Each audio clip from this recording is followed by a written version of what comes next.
Алматылық әйел балаларын не үшін суға батырмақ болғанын айтты.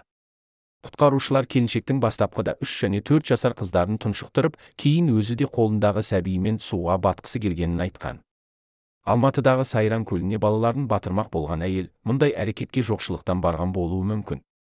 Ол бұл туралы балаларын судан құтқарған мамандарға айтып берген деп хабарлайды Астана телеарнасы. Телеарна хабарлауынша, оқыс оқиға түскі уақыттар шамасында Сайран көлінде болған. 3 баласын ертіп бірден киіммен суға кірген әйелді құтқарушылар байқаған. Олар келіншектің бастапқыда 3 және 4 жасар қыздарын тұншықтырып, кейін өзі де қолындағы сәбиімен суға батқысы келгенін айтқан. Құтқарушы Ершат Далабаев бүлдіршіндерді ажалдан арашалап қалған. Ол балғындарды жағаға алып шыққандардың бірі. Қарапайым киіммен келіп, суға кіріп кетті. Мойнына дейін келетін жерге суға кіріп, сосын 2 баласын мойнынан ұстап суға батырды. Соны көріп жүгірдім. Мен жеткенше 2 бала суға тұншығып жатты.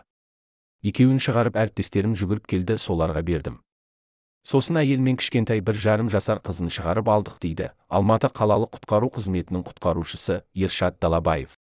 Келіншек мұндай әрекетке не үшін барғанын құтқарушыларға айтып берген. Сұрадық, не себеп болды деп едік, сіздер мені түсінбейсіздер. Сол отбасылық жағдай екен. Каспиімда ақша жоқ. Телефоным бірлікте де ақша жоқ, таксиға деп шағымданды, дейді Далабаев. Құтқарып алғаннан кейін 3 баласын кіргізіп, жылытқыш қосып, үстіндегі су киімдерін шешіп, барлығын жылы көрпеге орап отырғызып қойдық. Әйел адаммен сыртта сөйлестік, ол кісі түсініксіз халде болды да, ақшам жоқ деді, дейді құтқарушы Сәби Ержанов. 26 жастағы келіншек отбасымен Алатау ауданындағы 3 бөлмелі пәтерде тұрады. Жолдасы түрмеде қызмет етеді. Өзі 3 баламен үйде отыр. 4-ші баласына жүкті көрінеді.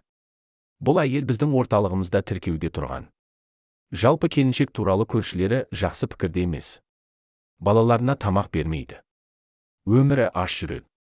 Бұрында оларды өлтірмек болған екен. Суға батырам деп күйеуіне хабарласқан. Жолдасы көршілерге айтып, оны дер кезінде тоқтатқан, дейді Алатау аудандық бақытты отбасы орталығының басшысы Ақмарал Басирова.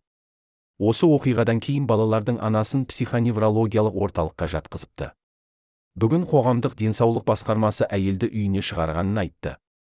Енді тасбауыр әйелдің әрекетін полиция тексермек. Аталмыш дерек қазіргі Әуезов аудандық полиция басқармасында тергелуде. Тиісті тергеу амалдары және процессуалдық әрекеттер жүргізілу үстінде, дейді полиция департаментінің ресми өкілі Салтанат Әзірбек. Ал бөбектер дәрігерлердің бақылауында болды. Қазір үшеуінің жағдайы жақсарған. Ауруханадан шығарылып әжесінің қарауына берілген.